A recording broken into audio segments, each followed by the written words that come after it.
you are not normal.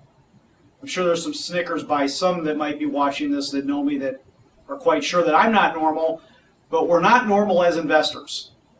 Very few people would disagree with the statement buy low and sell high.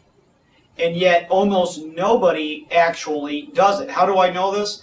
Because liquidations, in other words, sell-offs of stock-based investments has continued nearly unabated for years now, for years. So translation there, investors have actually sold when given the opportunity to buy at historically low prices.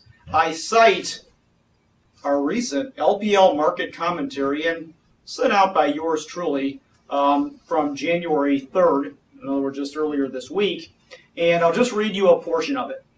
About $90 billion has been pulled from U.S. stock mutual funds since the flash crash on the afternoon of May 6, 2010.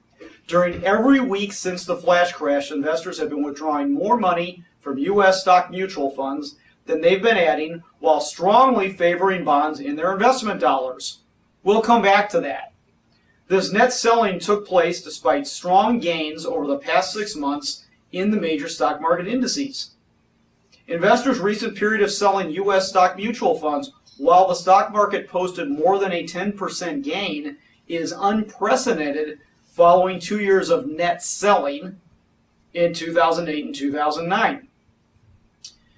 It was only in the week of December 21st, I believe, that investors finally added a net $335 million into stock mutual funds, but that was only for a week. It was still net down for the month.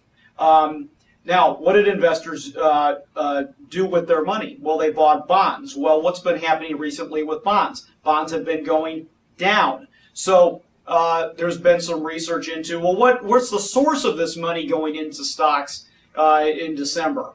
Well, it's actually investors selling bond mutual funds to fund their purchases of stocks. They actually have not been funding much of their purchases with cash because money market mutual funds just keep going up, and that's just cash. So what they did earlier in the year, they sold stocks, bought bonds, and then what they did a couple weeks ago, they sold the bonds that they just bought to buy stocks. So once again, we've seen the investors do the absolute reverse of what we talk about, which is to buy the low asset class and sell off the relatively high asset class. And that's exactly what they did the opposite of this year. You're not normal because you don't participate in that. So stay disciplined, and that will continue to be rewarding over the long term. Thank you, and we'll talk to you next time.